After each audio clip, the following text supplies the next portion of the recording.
welcome to week 6 of The Score. A ton of great high school football to get to once again. And as always, a guest griller, and we figured it's Ryder Cup week. No one better to talk with than our good friend, John Deere Classic Tournament Director, Andrew Lehman. And you look the part, too. Thanks. I had to break this out for tonight. And I'm assuming you probably brought one for each of us? Actually, this is the nicest I've ever looked when I've been behind a grill. He always makes us look bad, no matter what we go to do. Well, that goes without saying. I think we do a good job of that ourselves. Yeah. You know your way around a grill, allegedly. I think so. Yeah, I've been told that. And then explain what we're going to grill, how we're going to do it, what you put on these things. Take us through this whole thing. Well, I tell you what, you put me on a little bit of a budget. We did. We did porterhouses a couple weeks ago. Yes. I was put on a tight budget, so we figured. Chuck killed us, man. Yeah, well, and there's low expectations tonight. We're going to keep the grill from being on fire. Nope, no fires. But we're going to do pork chop sandwiches, and it's a really signature piece of the John Deere Classic. Yeah. Always has been. Pork chop hill down by 16 green. We've got our cookies flavor enhancer that we're going to use for our seasoning. This is outside of the comfort zone. Look, did you see this? We're going to do a little Jethro's out of Des Moines and Ankeny. I've been to Jethro's. Jethro's barbecue is fantastic. It is fantastic, and Matt just had this for the first time, and he told me it was life-changing for him. It's So really good.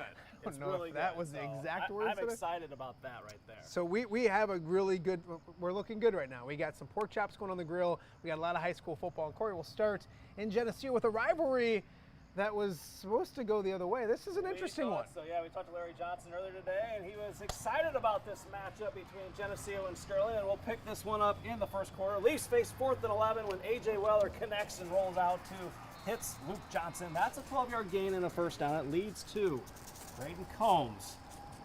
27-yard field goal, and it's 3-0 Geneseo. Sterling's defense would play pretty big in this game, getting into the backfield and getting the sack of Weller. He would eventually leave the game later. It's Sterling looking to take the lead. They do it on this pass. Golden Warriors 4th and long. Drew Nettleton deep to Amazon Admin. 32-yard pitch and catch. 7-3 at that point. It's crazy, but Sterling wins this 13-3. They get a touchdown in the final seconds, a 99-yarder to win it 13-3. Wow. First loss of the season for Geneseo. Let's head to Rocky Stadium. Something had to give. UT and Rock Island both looking for their first conference victory. Rock Island, a little defense in the first quarter. Panthers put on the turf. Rock Island grabs it. That stops a UT drive, keeps things scoreless. Second quarter, we're still scoreless. Rock Island goes to the air. That's Javion Clark-Pugh to Elijah Venegas for the 12-yard pickup and a first down. That would lead to this, a little special teams. The field goal from 34 yards away is pure. Rock Island grabs an early 3-0 lead.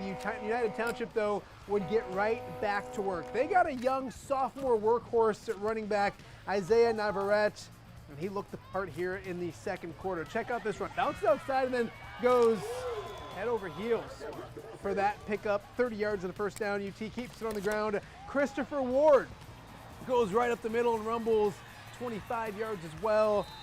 Panthers in striking distance, and that would lead to this. Matthew Kelly going to the air, finding Gabriel Palmassi for the 20-yard touchdown strike. UT led at that point. This one, though, goes the way of Rock Island. Fritz Unone with his first victory in Western Big Six play, and with Rock Island 24-14, your final score. Galesburg making that trip south to Quincy. It's 5-0 Quincy, undefeated. First quarter, Galesburg's Geno Williams to Americ Richardson. This big play will take them all the way down into Quincy territory as he's eventually pushed out of bounds. It would lead to a Sam Satsky field goal, and the Streaks would get on the board. Quincy answers with Braden Little. He can sling it just a little bit. Hits Jarius Rice for a touchdown after he scrambles. This one was a rout early as this Blue Devils are still undefeated. 56-19 winners. We will head to Bettendorf, or actually I should say up to Cedar Rapids. Bettendorf 5-0, ranked 3rd in the state, taking on Kennedy and looking good. Gavin Barta with the first down right there, and if it ain't broke, don't fix it. Barta goes up the middle and into the end zone for the touchdown. Bettendorf up 7-0, but Kennedy would answer back with a big play right here. The touchdown strike ties it at 7, and it's Saul Cougars after that. Bettendorf suffers their first loss of the season, 34-14 your final in that one. We'll head to Pleasant Valley, and Andrew Lehman, you make the call. Pleasant Valley Spartans hosting the Cedar Fall Tigers. It was homecoming at PV tonight. The 4-1 Pleasant Valley Spartans hosting the 3-2 Cedar Fall Tigers.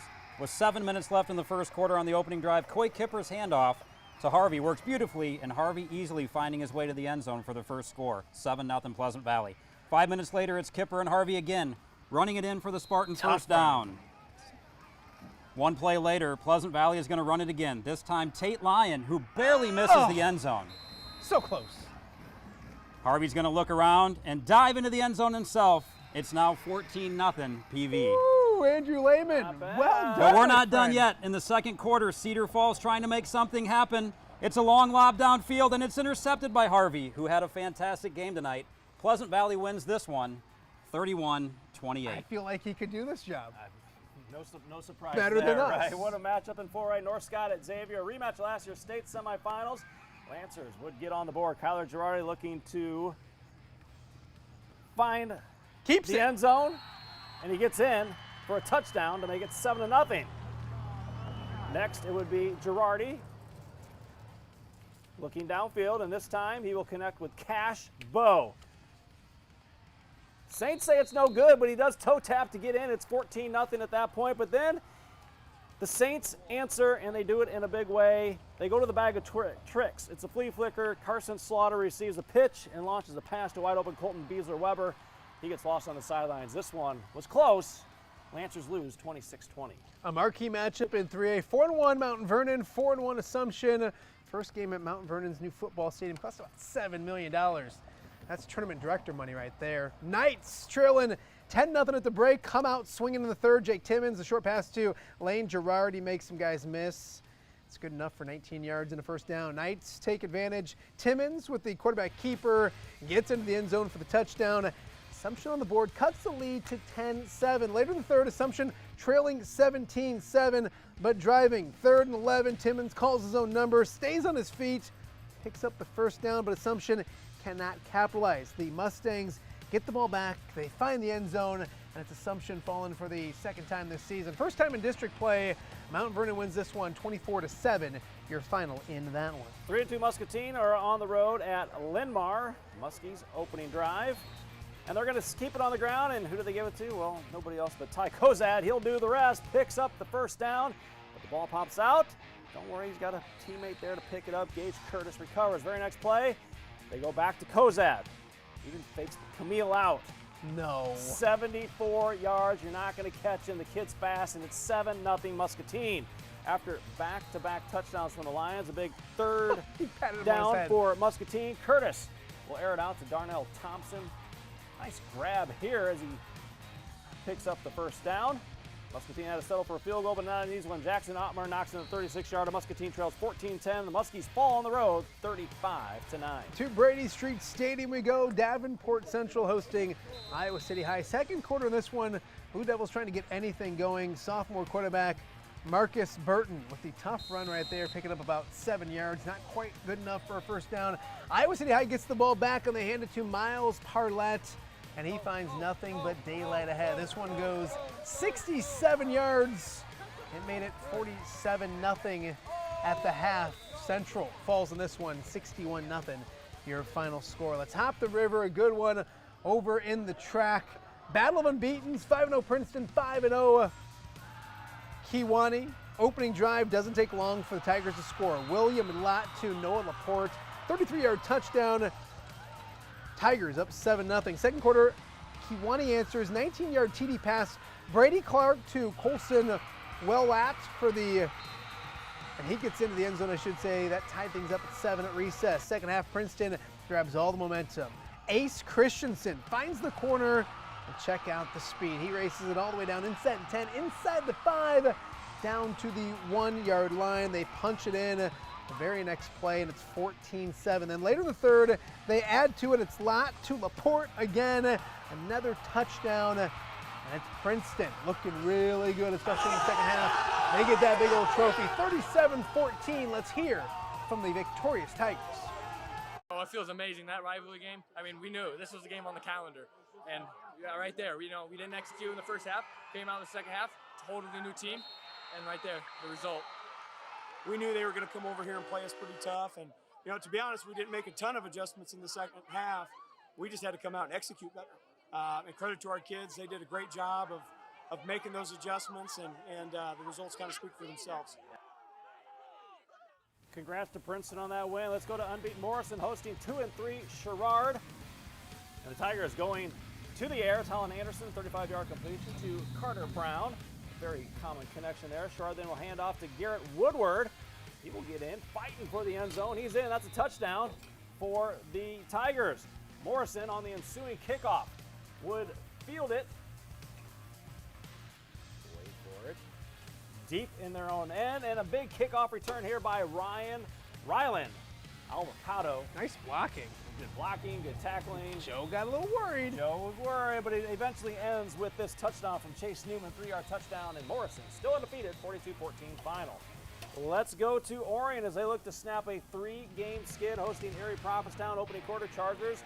Opening possession, Hill Filler to Jake Bainbridge. Nice little pitch and catch here for a first down, keeping the drive moving. That would finish with a Aiden Fisher 20-yard touchdown. It's a good blocking and wide open into the end zone, 7-0. But EP would have an answer.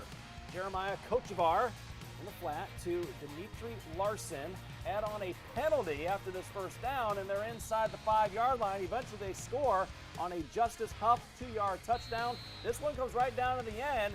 EP gets a 2-point conversion and wins at the final buzzer, 35-34. Good one in Oran. Another good one in Sterling. It was Newman and Bureau Valley going head-to-head. This one, 14-6 Newman in the third quarter. Bureau Valley looking to come back. Brady Hartz finds a hole, goes 41 yards to the Newman 37, but the Newman defense, one of the best in the area, one of the best in the state, comes up with the big stop. It's Ryan Parnington with the nice tackle right here. Bureau Valley can't get anything out of the drive. Later on, it's Bureau Valley looking for some more, but it's Daniel Kelly with a good tackle right here. More great defense. This one close throughout. It's Newman winning this one 20-14. Your final in that one. Halftime here on the score. You got caught up in all the football action. You almost forgot to put the meat on the grill. Well, I tell you what, I got a newfound respect for, I've always had high respect for Camille and Corey.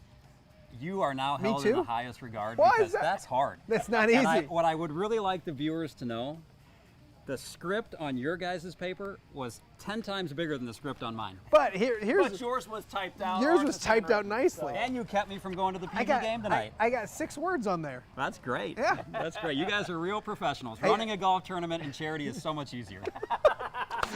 Raising millions upon millions of dollars for the Quad Cities, piece of cake. Call a highlight. No, obviously the grill is rocking and rolling. We got a lot more high school football to get to coming up right here on The Score.